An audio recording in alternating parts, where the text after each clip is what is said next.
এরপর আমরা কোষ তত্ত্ববাদ সংক্রান্ত বা সেল থিওরি সংক্রান্ত দেখব।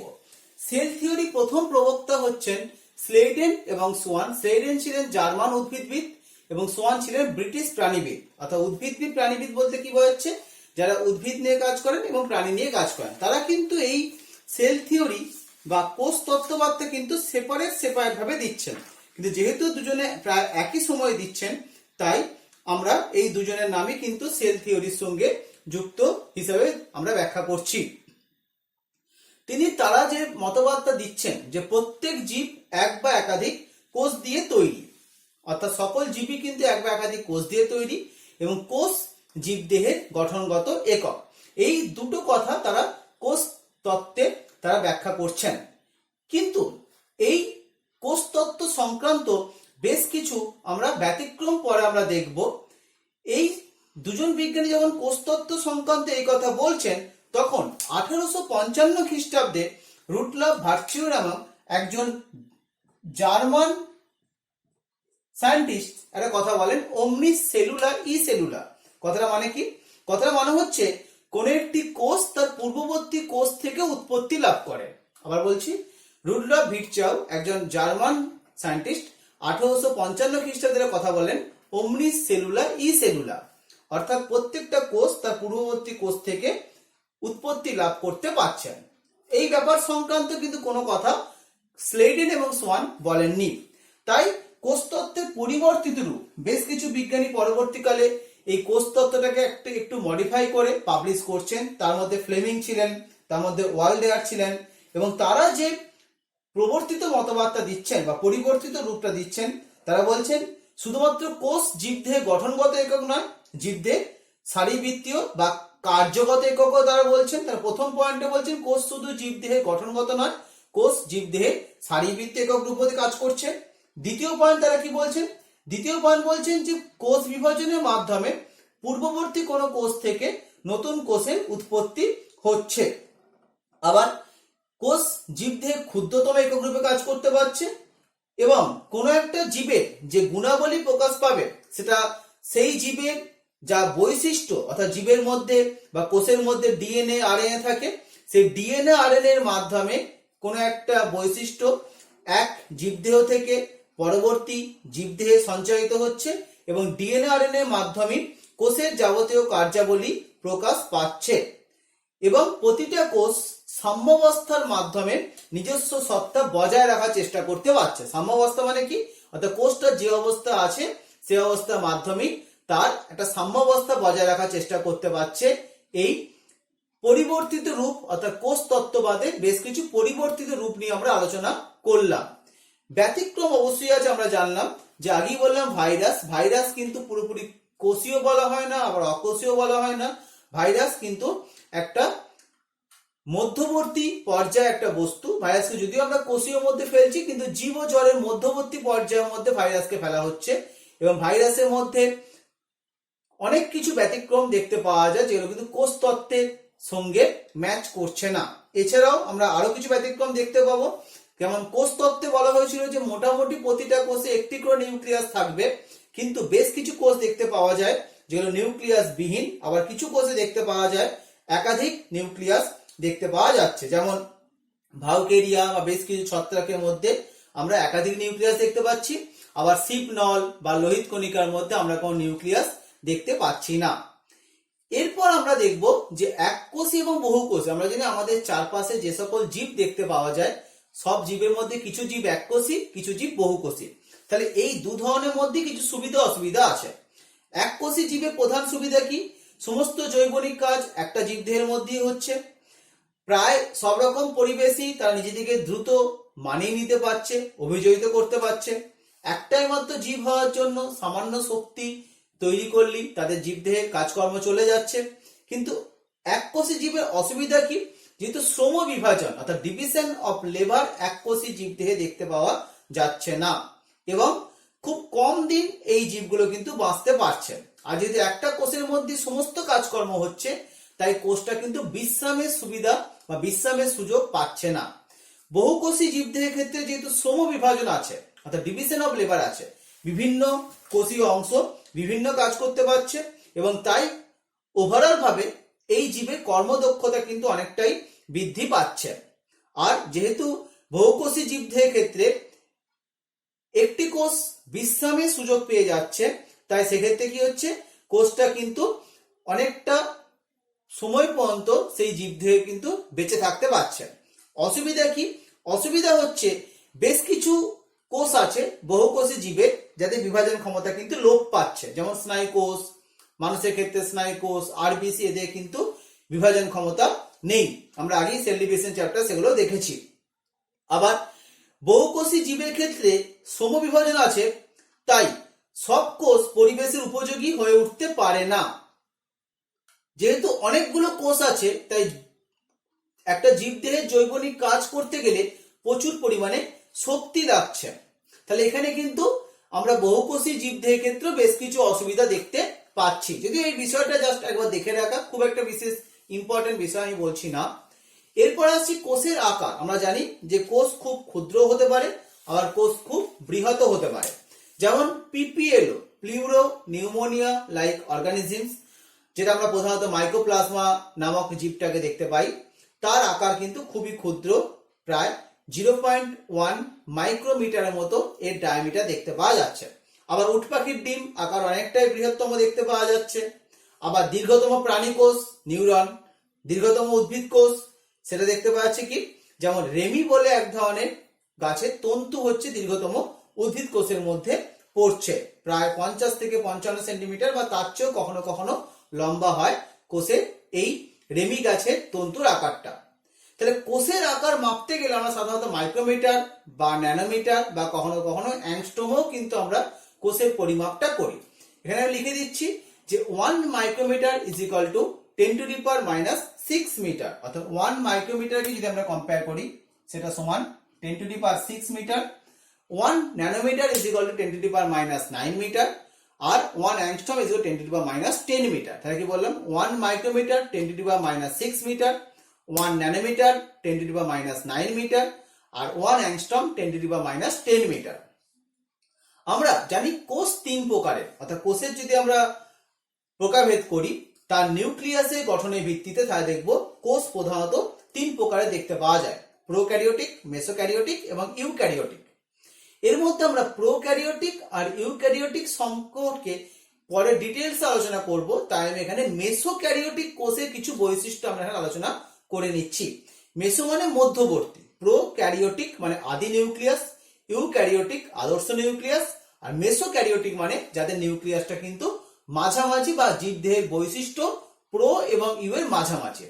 তাহলে এখানে নিউক্লিয়াস সুসংগঠিত, অর্থাৎ নিউক্লিয়াসের মধ্যে যা যা গঠন দেখতে পাওয়া যায় কথা সেগুলো সবই পাওয়া যাচ্ছে, নিউক্লিয় পর্দা, নিউক্লিয় প্লাজম সমস্ত কিছু দেখতে পাওয়া যাচ্ছে। কোষ বিভাজনটা অ্যামাইটোসিস প্রকৃতির, আমরা আগের চ্যাপ্টারে আলোচনা করেছিলাম যে অ্যামাইটোসিস কাকে বলে। তাহলে কোষ বিভাজন অ্যামাইটোসিস বা প্রত্যক্ষ বিভাজন প্রকৃতির। ক্রোমোজোম দেখতে পাওয়া যায়, কিন্তু ক্রোমোজোমের মধ্যে কোনো প্রকার সেন্ট্রোমিয়ার দেখতে পাওয়া যাচ্ছে না, এবং ক্রোমোজোমের মধ্যে যে প্রোটিন দেখতে পাওয়া যায় সেটা হচ্ছে নন হিস্টোন প্রোটিন, যেটি আম্লিক প্রকৃতির প্রোটিন এই ক্রোমোজোমে দেখতে পাওয়া যাচ্ছে। কোষ প্রাচীরের পরিবর্তে পেলিক্যাল বা একটা ধাত্র দেখতে পাওয়া যাচ্ছে, যেটা কোষ প্রাচীরের চারদিকে দেখতে পাওয়া যাচ্ছে। সেন্ট্রোজোম বা সেন্ট্রোমিয়ার থাকছে না, এবং রাইবোজোমটি 70s প্রকৃতির দেখতে পাওয়া যায়। তাহলে আমরা এরকম বেশ কিছু দেখলাম। আমরা আরেকটা বৈশিষ্ট্য বলে দিচ্ছি ক্রোমোজোম সংক্রান্ত। আমরা দেখেছিলাম যে ক্রোমোজোমগুলো স্থির দশায়, আমরা কোষ বিভাজনে পড়েছিলাম যে স্থির দশায় ক্রোমোজোমটা কিন্তু কি হয়ে যাচ্ছে, ক্রোমোজোম কিন্তু লুজ ভাবে অ্যারেঞ্জ থাকছে, কিন্তু এই ধরনের মেসোক্যারিওটিক কোষের ক্ষেত্রে ক্রোমোজোমটা কিন্তু কুণ্ডলীকৃত অবস্থায় দেখতে পাওয়া যাচ্ছে। বেশ কিছু উদাহরণ দেখতে পাওয়া যায়। আমি একটা কমন নাম লিখেছি ডিনোফ্লাজেলেট, যার মধ্যে সেরাটিয়াম আছে, নকটিলুকা আছে, এরকম বেশ কিছু প্রাণী দেখতে পাওয়া যাচ্ছে। এই ডিনোফ্লাজেলেটের মধ্যে নকটিলুকা বা সেরাটিয়াম, এরকম বেশ কিছু কিন্তু জীব যাদের মধ্যে মেসোক্যারিওটিক বৈশিষ্ট্য দেখতে পাওয়া যাচ্ছে। প্রোক্যারিওটিক কোষের মধ্যে আমরা যদি প্রকারভেদ করার চেষ্টা করি, সেখানে ব্যাকটেরিয়া আছে। ব্যাকটেরিয়া আবার আমরা পরে দেখব দুভাগ দেখতে পাওয়া যায়, archaebacteria, eubacteria. Blue green algae বা নীলাভ সবুজ শৈবাল আছে, মাইক্রোপ্লাজমা আছে, রিক্টেসিয়া আছে, স্পাইরোকিটিয়া আছে, এরকম বিভিন্ন ধরনের কিন্তু প্রোক্যারিওটিক কোষ আমরা দেখতে পাচ্ছি। আমরা প্রথম আজকে এটা পড়বো, একটা প্রোক্যারিওটিক কোষের গঠন আমরা পড়বো। তাহলে প্রোক্যারিওটিক কোষ, এই প্রোক্যারিওটিক কোষে কোষ আবরক, আমরা এখানে যে ছবিটা এঁকেছি এই ছবির মধ্যে কোষ আবরকের মোট 3টে গঠনকে দেখানো হয়েছে। প্রথম গঠনটা কি, যেটা একদম ভিতরে দেখতে পাওয়া যাচ্ছে, সেটা কোষ পর্দা, যেটা আমরা ব্ল্যাক কালিতে দেখিয়েছি। কোষ পর্দার বাইরে আছে কোষ প্রাচীর, সেই কোষ প্রাচীরটা প্রধানত পেপটাইড ও গ্লাইকেন বা মিউরিন দিয়ে তৈরি হয়। আবার কোষ প্রাচীরের বাইরে আছে গ্লাইকোক্যালিক্স বা মিউসিলেজ। তাহলে আমরা কি বললাম, এখানে আমরা প্রোক্যারিওটিক কোষের এই গঠনটা আমরা এবার ডিটেলসে আসবো।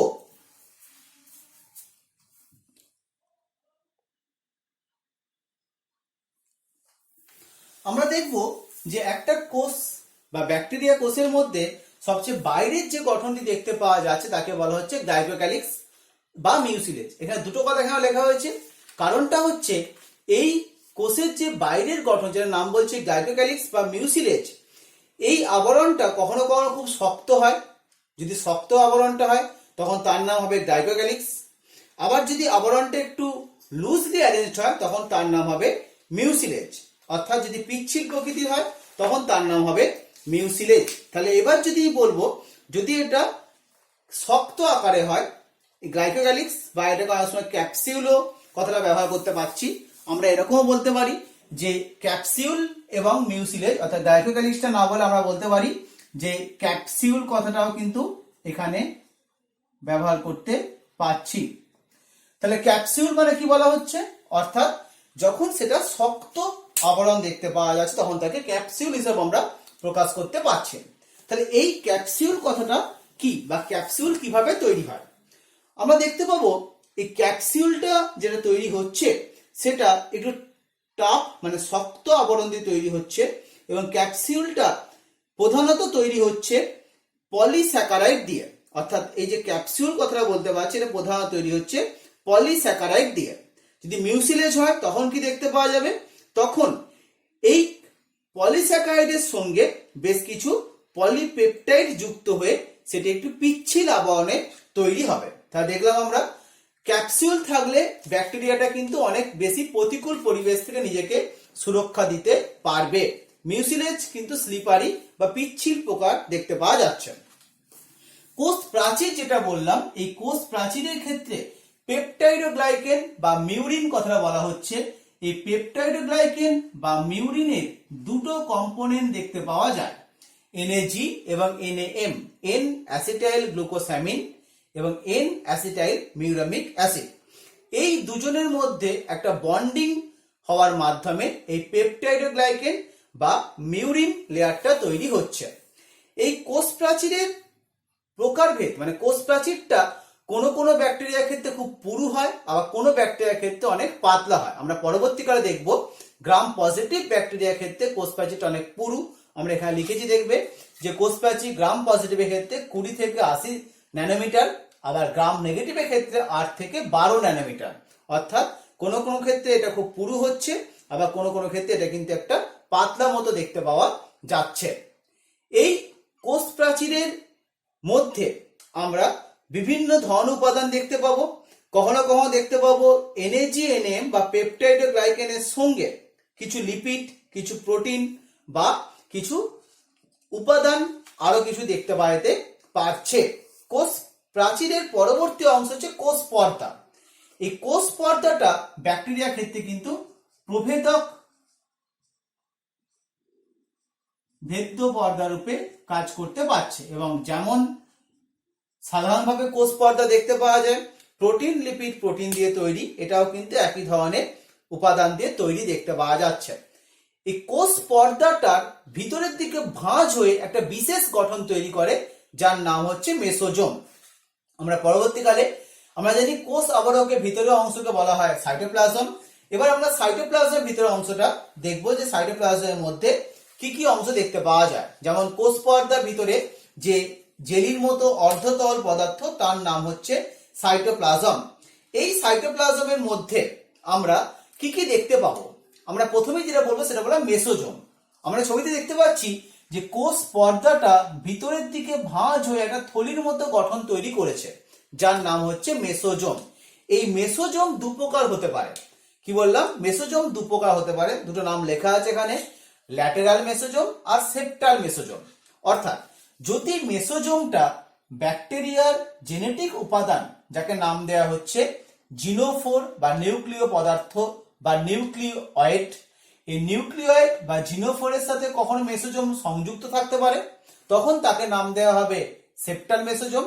আবার কখনো কখনো মেসোজোম কিন্তু নিউক্লিওয়েডের সঙ্গে যুক্ত না থেকেও থাকতে পারে, তখন তার নাম দেওয়া হবে ল্যাটেরাল মেসোজোম। তাহলে কি বললাম?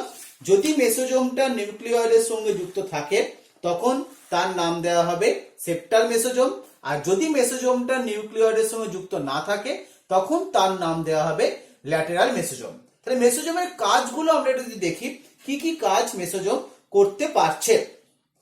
মেসোজোম প্রধান যে কাজটা করতে পারছে সেই কাজটা হচ্ছে মেসোজোমের মধ্যে কিছু শ্বসন উৎসেচক দেখতে পাওয়া যায়। কি বললাম? মেসোজোমের মধ্যে কিছু শ্বসন উৎসেচক দেখতে পাওয়া যেতে পারছে। এই শ্বসন উৎসেচকগুলো মেসোজোমে থাকার ফলে ব্যাকটেরিয়া কোষে যে শক্তি উৎপন্ন করার কাজটা, সেই শক্তি উৎপন্ন করার কাজটা প্রধানত কিন্তু এই মেসোজোম করতে পারছে। আর কি করতে পারছে? মেসোজোমের কাজ একটা বললাম, শক্তি উৎপন্ন করতে সাহায্য করতে পারছে, কোষ প্রাচীর গঠন করার সময় এই মেসোজোমটা সাহায্য করতে পারছে। অর্থাৎ ব্যাকটেরিয়া কোষের যে কোষ প্রাচীর গঠিত হয়, সেই কোষ প্রাচীর গঠন করার সময় মেসোজোম সাহায্য করতে পারছে। আবার সেপ্টাল মেসোজোম, অর্থাৎ যে মেসোজোমটা নিউক্লিয়াসের সঙ্গে যুক্ত অবস্থায় আছে, সেই মেসোজোমটা ডিএনএ প্রতিলিপিকরণে সাহায্য করতে পারছে। তা দেখলাম আমরা মেসোজোম বিভিন্ন ধরনের হতে পারে, মেসোজোমের বিভিন্ন প্রকার গঠন দেখতে পাওয়া যাচ্ছে, কাজ আমরা আলোচনা করলাম। মেসোজোমের পরে সাইটোপ্লাজমের মধ্যে আরেকটি যে পদার্থ দেখতে পাওয়া যায়, আমরা দেখিয়েছি এখানে নীল নীল যেগুলো ছবি দেখানো হয়েছে, সেগুলো রাইবোজোম। এই রাইবোজোমের প্রোক্যারিওটিক কোষের ক্ষেত্রে রাইবোজোমটা হচ্ছে 70S প্রকৃতি, যার দুটো সাব ইউনিট আছে, লার্জারটা 50S এবং স্মলারটা 30S। অর্থাৎ যেটা বড় সাব ইউনিট সেটা 50S, যেটা ছোট সাব ইউনিট সেটা 30S প্রকৃতির দেখতে পাওয়া যাচ্ছে। এই রাইবোজোমের কাজ হচ্ছে প্রোটিন সংশ্লেষে সাহায্য করা। এরপর দেখতে পাচ্ছি আমরা নিউক্লিয় পদার্থ, যাকে আগেই বললাম। এই নিউক্লিয় পদার্থে কি নাম দেওয়া হচ্ছে? নিউক্লিওয়েড বা জিনোফোর। তাহলে এই নিউক্লিওয়েড বা জিনোফোরটা আমরা কি কি পয়েন্ট লিখেছি? ডাবল এস অর্থাৎ ডিএস মানে ডাবল স্ট্যান্ডার্ড ডিএনএ এবং সার্কুলার অর্থাৎ গোলাকার এবং সার্কুলার, এই ডিএনএটা দেখতে পাওয়া যাচ্ছে। আমরা এখানে দেখতে পাই ছবিতে যে একটা বড় গোলাকার ডিএনএ পাশে একটা ছোট গোলাকার ডিএনএ আছে। এই ছোট গোলাকার ডিএনএ নাম হচ্ছে প্লাজমিড। তাহলে প্লাজমিডটা আসলে কি? প্লাজমিড ব্যাকটেরিয়ার নিজস্ব ডিএনএ ছাড়া অতিরিক্ত, প্লাজমিডটা কি বলছি? অতিরিক্ত গোলাকার বা চক্রাকার দ্বিতন্ত্রী স্বপ্রজননশীল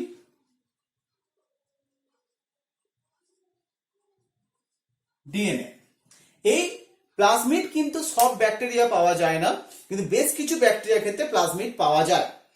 প্লাজমিডের বিভিন্ন কাজ আছে, যেমন আমরা অ্যান্টিবায়োটিক জানি অনেকটাই ব্যাকটেরিয়ার দেহ থেকে পাওয়া যায়। এই অ্যান্টিবায়োটিকের অনেকটাই কিন্তু উপাদান তৈরি করে এই প্লাজমিড। তাহলে এই প্লাজমিড কখনো কখনো থাকতে পারে, আবার কখনো কখনো নাও থাকতে পারে।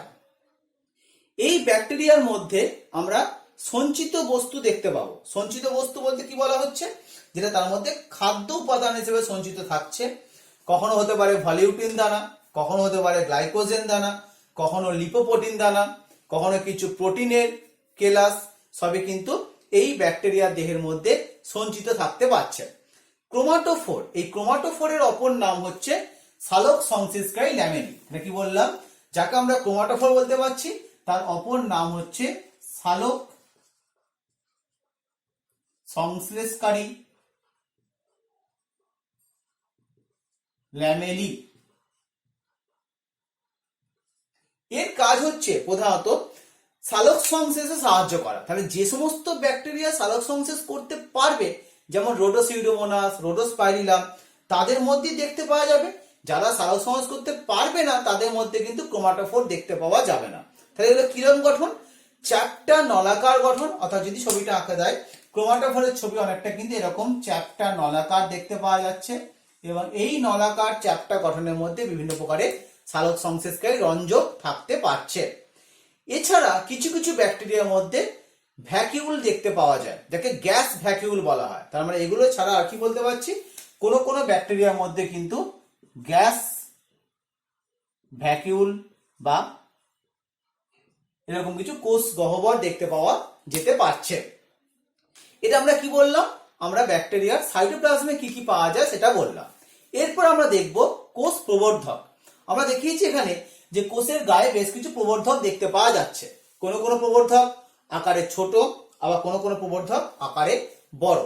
যে প্রবর্ধকগুলো আকারে ছোট তাদের নাম দেওয়া হচ্ছে পিলি, আর যে প্রবর্ধকগুলো আকারে বড় তাদের সংখ্যায় কম আছে কিন্তু আকারে অনেকটা বড়, তার নাম দেওয়া হচ্ছে ফ্লাজেলা।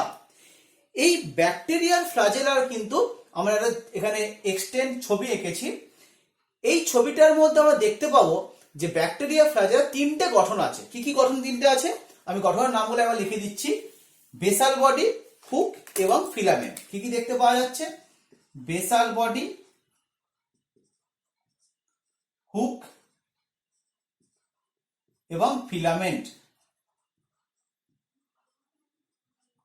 আমরা যদি প্রোক্যারিওটিক ফ্লাজেলার সঙ্গে ইউক্যারিওটিক ফ্লাজেলার তুলনা করি, সেখানে কিন্তু দেখব ইউক্যারিওটে কিন্তু এই উপাদানগুলো একটু আলাদা। তখন ইউক্যারিওটিক ফ্লাজেলা পড়াবার সময় সেগুলো ডিটেলসে আসবো। এই বেসাল বডির মধ্যে মোট 4টে বা 2টো রিং দেখতে পাওয়া যায়।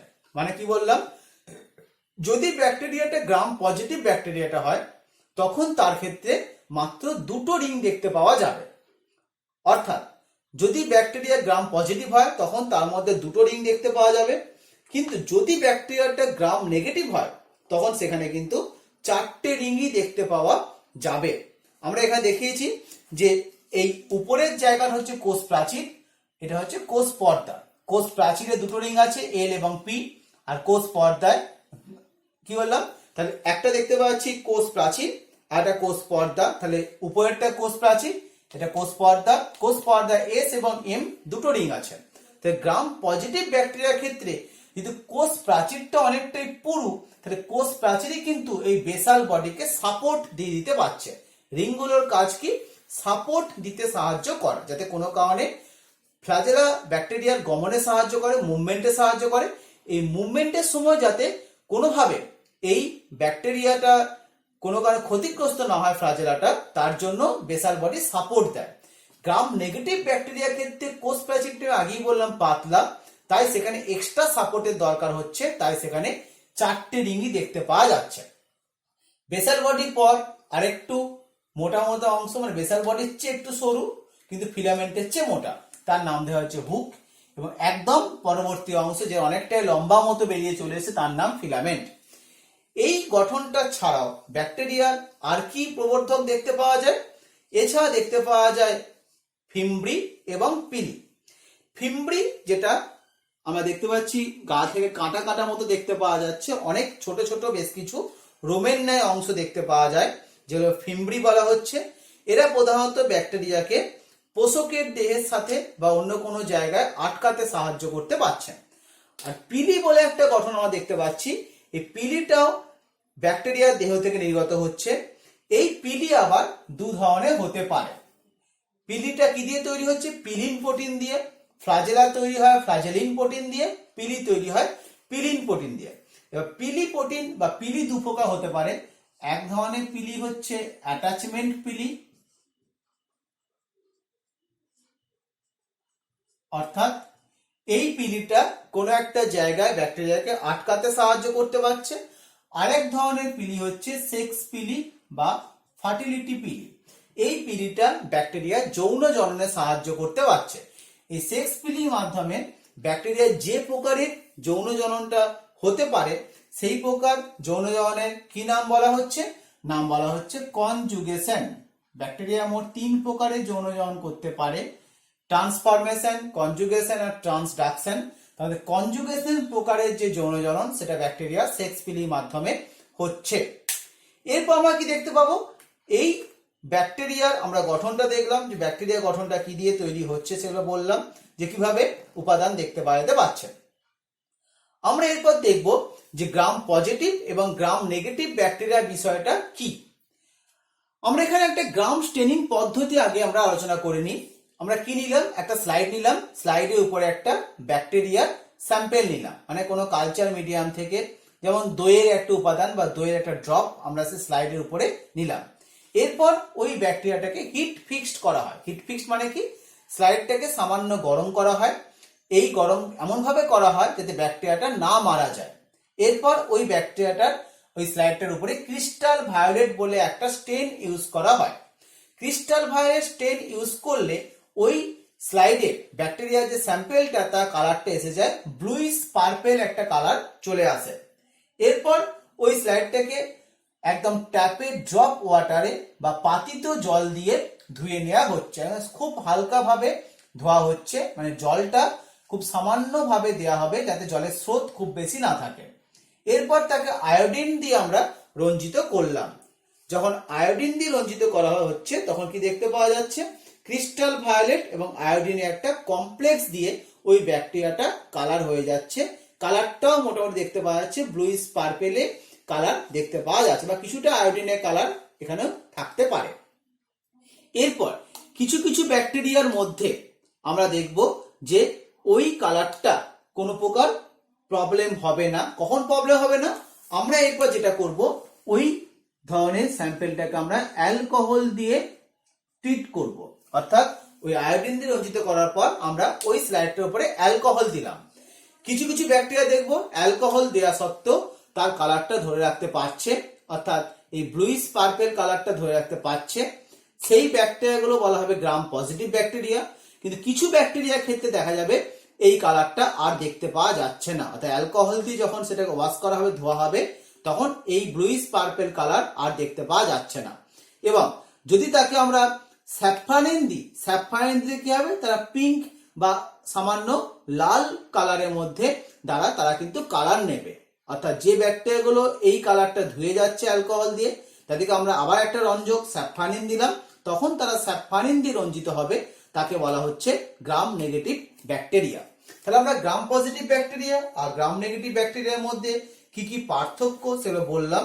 যে গ্রাম নেগেটিভ এবং গ্রাম পজিটিভ ব্যাকটেরিয়ার ক্ষেত্রে প্রধান যে পার্থক্যটা আছে, মানে কেন কালারটা ধরে রাখতে পারছে আর কেন কালারটা ধরে রাখতে পারছে না, তা প্রধান কারণটা কোষ প্রাচীরের গঠনগত তারতম্য। অর্থাৎ গ্রাম পজিটিভ ব্যাকটেরিয়ার ক্ষেত্রে কোষ প্রাচীরটা অনেকটা পুরু, তাই সেখানে কিন্তু এই কোষ প্রাচীর আগেই বললাম 20 থেকে 80 ন্যানোমিটার পুরু, তার জন্য সে কিন্তু সহজেই এই ক্রিস্টাল ভায়োলেট এবং আয়োডিনের কালারটা ধরে রাখতে পারছে।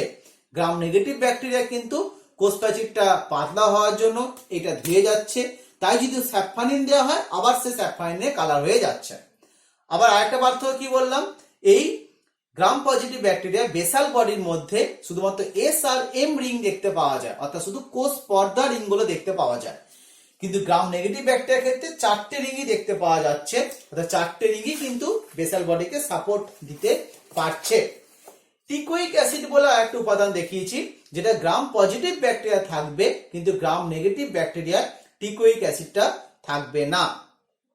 আর কি দেখতে পাওয়া যাচ্ছে, গ্রাম পজিটিভ ব্যাকটেরিয়ার ক্ষেত্রে কোষ প্রাচীরের বাইরে একটা আউটার মেমব্রেন দেখতে পাওয়া যাবে, কিন্তু গ্রাম নেগেটিভ ব্যাকটেরিয়ার ক্ষেত্রে কিন্তু এই আউটার মেমব্রেনটা দেখতে পাওয়া যাবে না। পিলি বা ফিমব্রি এই গঠন যেটা আমি বললাম, এটা সাধারণত গ্রাম পজিটিভ ব্যাকটেরিয়া থাকে, গ্রাম নেগেটিভ ব্যাকটেরিয়া সেভাবে দেখতে পাওয়া যায় না।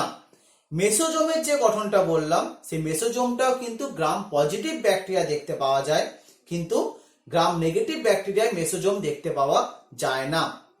অ্যান্টিবায়োটিকের সংবেদনশীলতা এটা দেখতে পাওয়া যাচ্ছে যে গ্রাম পজিটিভ ব্যাকটেরিয়াগুলো পেনিসিলিনে সংবেদনশীল হয়, গ্রাম নেগেটিভ ব্যাকটেরিয়াগুলো পেনিসিলিনে সংবেদনশীল না হয়ে টেট্রাসাইক্লিন বা স্ট্রেপ্টোমাইসিন ইত্যাদি কিছু অ্যান্টিবায়োটিকে সংবেদনশীল হচ্ছে। আমরা এখানে কিছু উদাহরণ লিখিয়েছি যে গ্রাম পজিটিভ ব্যাকটেরিয়ার উদাহরণ কি কি হতে পারে। ল্যাক্টোব্যাসিলাস বা ব্যাসিলাস, ডিপ্লোকক্কাস, নিউমোনি, এরকম কিছু ব্যাকটেরিয়া কিন্তু গ্রাম পজিটিভের উদাহরণের মধ্যে আসছে। আর গ্রাম নেগেটিভ ব্যাকটেরিয়া উদাহরণ কি বলা হচ্ছে, যেমন ই কোলাই, যেটা এস্টেরিচিয়া কোলাই বলা হচ্ছে। আমরা খুব কমন ব্যাকটেরিয়া, যেটা আমরা আমাদের ক্ষুদ্রান্তেও দেখতে পাওয়া যাচ্ছে। আবার সালমোনেলা টাইফি, যেটা টাইফয়েড রোগের সঙ্গে যুক্ত, সেটিও দেখতে পাওয়া যেতে পারছে। তাহলে কি বললাম, আমরা গ্রাম পজিটিভ এবং গ্রাম নেগেটিভ ব্যাকটেরিয়ার বেশ কিছু পার্থক্য আমরা এখানে আলোচনা করলাম।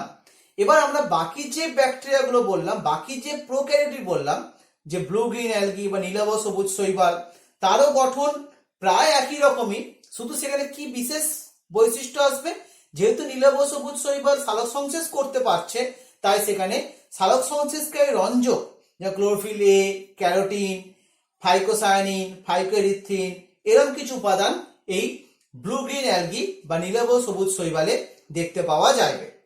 আবার রিকটেসিয়া যেটা বললাম, এই রিকটেসিয়া হচ্ছে সম্পূর্ণ পরজীবী একটা জীব, এবং এই রিকটেসিয়া বেশ কিছু সময় রোগ সৃষ্টি করতে পারছে। স্পাইরোকিটিও এক ধরনের আণুবীক্ষণিক জীব।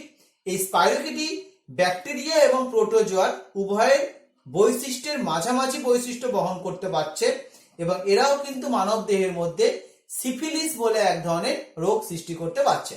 এগুলো একদম শর্ট কোশ্চেন হিসাবে যদি কখনো কখনো আসে, তার জন্য দেখে রাখতে হবে। এছাড়াও এই বিষয়গুলো ইউনিট 1-এ আর একবার ডিটেলসে পড়া হবে। তাহলে কি বললাম, টোটাল প্রোক্যারিওট কোষের গঠনটা আমরা আজকে আলোচনা করলাম।